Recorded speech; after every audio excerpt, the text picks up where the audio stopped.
On the table I have some electrical wall plates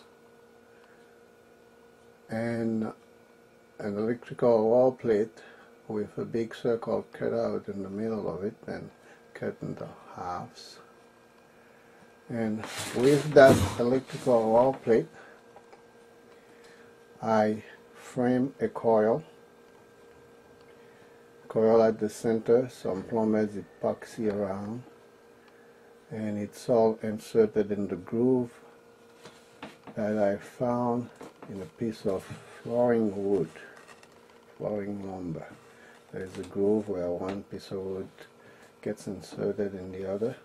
I slice about 2/8 of an inch from that, the part that has a large groove on the side, and came up with these short pieces in which I inserted the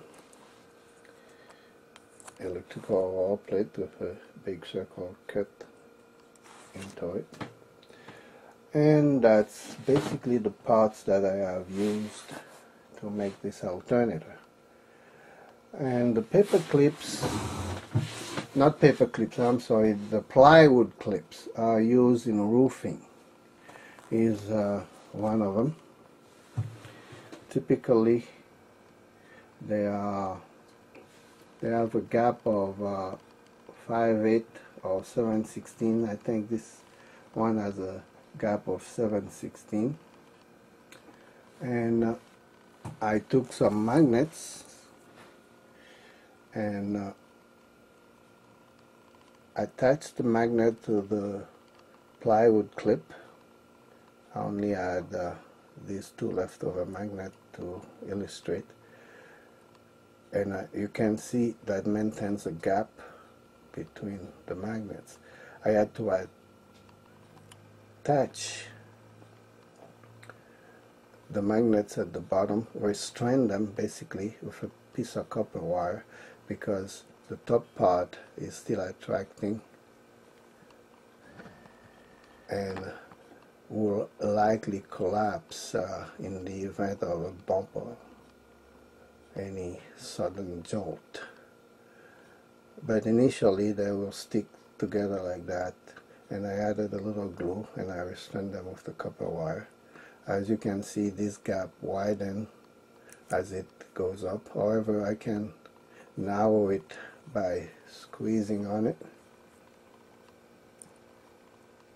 I squeezed on it, and now they are narrower, but if I squeeze on it again, you can see they approach each other and can be even narrower. However, for the purpose of this alternator, I kept them as straight as I could, uniformly, to make some kind of goalpost. You can see part of the plywood clip at the bottom in the gap, but 2/3 of the magnet is without anything in between. Therefore, you have a good face-off of attracting magnets and a fairly uniform gap. This is what is used for the alternator. I will bring up the alternator in a second. Here you are looking at the alternator. At the center of it is a cartwheel, and on the cartwheel I have attached 6 pairs of opposing magnets with the help of the plywood clips. If I approach the machine, you will see that the magnet pairs are facing each other, and there's a long hose clamp that clamps them all to the rim of the spinning wheel. And in addition to that, I have added some small hose clamps to do 2 jobs. First job is to add tension. The second job is to bring down the screwing mechanism so it's not in the way of the coil. The coils themselves are attached to a rim. The rim is from a bicycle, and because of that you can see all the holes where the spokes came in and out of, and the rim is supported in the back by some pieces of PVC that are attached to a blue plastic electrical box that is screwed to the axle. I chose the cartwheel because I could put a stronger axle compared to bicycle wheel axles. So we have the stationary rim with I only put 3 coils, but for those of you who want to build 3-phase machines, there is a minimum amount of measurement that's required because the holes for the spokes are equidistant from each other, and they really help in positioning the coils and the magnets as well, because the cartwheel also has spokes.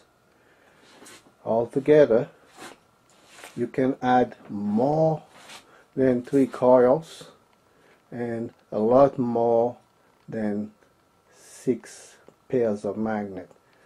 For those of you who want to build 3-phase alternators, it should be a breeze to add additional coils and magnets. But for the sake of illustration, I made the alternator as simple as I could.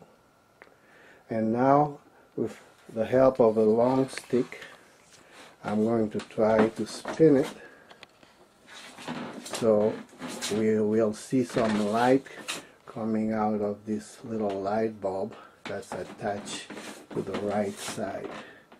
Even though there is a lot of light in this room, you should be able to see some light when I start spinning it. And you can see the light bulb lights up. So that's the basic mechanical setup for this alternator. Let's try to spin it without making noise, because the whole idea of making such a big piece of equipment is to generate electricity quietly.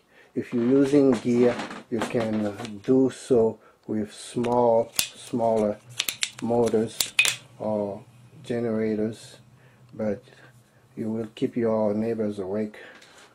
However, with permanent magnet, low RPM generator like this one, you can generate electricity quietly. This concludes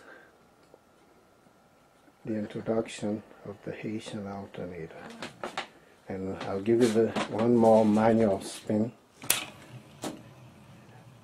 and that's the way it goes, together with the magic rotor, that my second design in alternator making. The first one actually I didn't mention, and you don't know about. I had built it in an aluminum cooking pot, but I don't think you'll see it soon. The third one, I'm already thinking about it, but I don't want to get ahead of myself. Thank you very much. Bye bye.